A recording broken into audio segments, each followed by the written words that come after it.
हमारे छठे आगम ज्ञाता धर्म कथा में लिखा हुआ है कि नेमिनाथ दादा के वक्त पर श्री कृष्ण ने अपने राज्य में घोषणा करवाई थी कि जो भी व्यक्ति दीक्षा लेगा उसके परिवार की पूरी जिम्मेदारी श्री कृष्ण लेते हैं। पूरी जिंदगी तक श्री कृष्ण पूरे परिवार को संभालेंगे। आपकी जानकारी के लिए बता दें, नेमिनाथ दादा श्री कृष्ण के चचेरे भाई थे। श्री कृष्ण का यह मानना था कि भले ही हम दीक्षा ना ले, लेकिन उनका दीक्षा के प्रति इतना प्रेम था कि वह तमाम बेटियों को एक ही सवाल पूछते थे कि तुझे दासी बनना है या रानी। सबका एक ही जवाब होता था, रानी। तो श्री कृष्ण कहते थे कि यदि रानी बनना है तो नेमिनाथ दादा के पास जाकर दीक्षा ले लो, और यदि दासी बनना हो तो ही शादी करना। दीक्षा के प्रति अगाध प्रेम होने के कारण से ही श्री कृष्ण चाहते थे कि पैसे या परिवार की जिम्मेदारी आदि के कारणों से किसी की भी दीक्षा नहीं रुकनी चाहिए। कितनी उत्तम भावना श्री कृष्ण की है ना। आज एक ग्रुप ऐसा ही काम कर रहा है। हालांकि श्री कृष्ण जितना काम करने की उनकी ताकत तो है ही नहीं, फिर भी अपनी भावना और शक्ति के अनुसार यह ग्रुप पिछले 4 साल से मेहनत कर रहा है।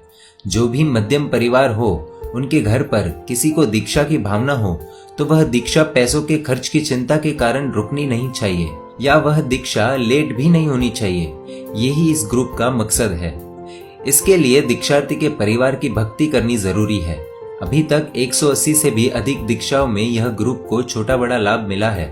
यह ग्रुप को जितनी कल्पना थी उससे बहुत ज्यादा दीक्षाएं आ रही है, इसीलिए जितना लाभ लेना जरूरी है उतना ले नहीं पा रहे हैं। यदि इस ग्रुप को सबका सपोर्ट मिले तो वो ऐसी हर एक दीक्षा अच्छे ढंग से करवा पाए, दीक्षार्थी के परिवार की शान भी बनी रहे, उनको कोई तकलीफ भी ना आए और दीक्षा में कोई कमी भी ना रहे।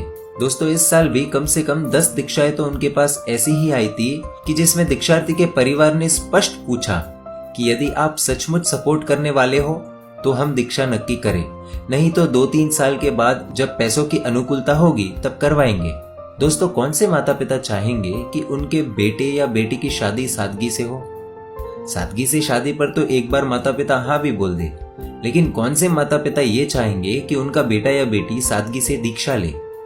कई बार उनका सोचना होता है कि 2-3 साल में कुछ धन इकट्ठा किया जाए और फिर धूमधाम से बेटे या बेटी को दीक्षा दी जाए। उनका सोचना गलत भी तो नहीं है।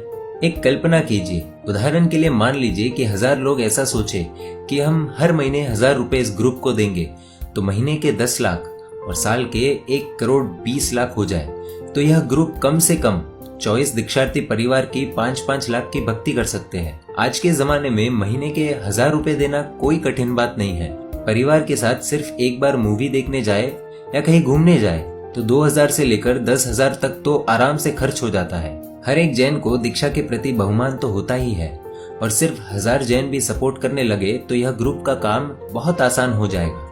हम कब दीक्षा लेंगे वो तो पता नहीं है, लेकिन हम किसी को दीक्षा दिलाएंगे तो शायद अगले भव में हमको भी दीक्षा मिलेगी। यह ग्रुप की विशेषता यह है कि दीक्षार्थी परिवार का नाम घोषित नहीं किया जाता, गुप्त ही रखा जाता है और दीक्षार्थी के परिवार के घर पर जाकर उनकी भक्ति की जाती है।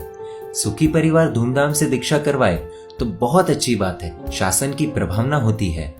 जैन संघ में तो ऐसे ऐसे दानवीर श्रावक बैठे हैं कि यदि वो चाहे तो वह अकेले ही साल की 1, 2, 5 या 10 दीक्षा करवा सकते हैं। सामान्य तौर पर एक दीक्षा का खर्च लगभग 5 लाख रुपए तक का माना जा सकता है। एक बात यह भी है कि यही ग्रुप दूसरा भी एक काम संभाल रहा है कि जो ऑलरेडी साधु साध्वी बन चुके हैं उनके संसारिक माता पिता को यदि अभी जीवन निर्वाह में प्रॉब्लम हो तो उनकी भी छोटी मोटी भक्ति करते हैं। यह काम की जिम्मेदारी उमरा जैन संघ सूरत ने उठाई है। लगभग ऐसे 200 से ऊपर परिवारों की यह संघ भक्ति करता है। साधु साध्वी के माता पिता तो कितने महान साधर्मिक हुए ना।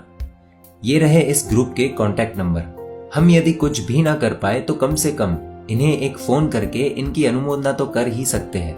परमात्मा की आज्ञा विरुद्ध कुछ भी कहा हो तो मिच्छामि दुक्कडम।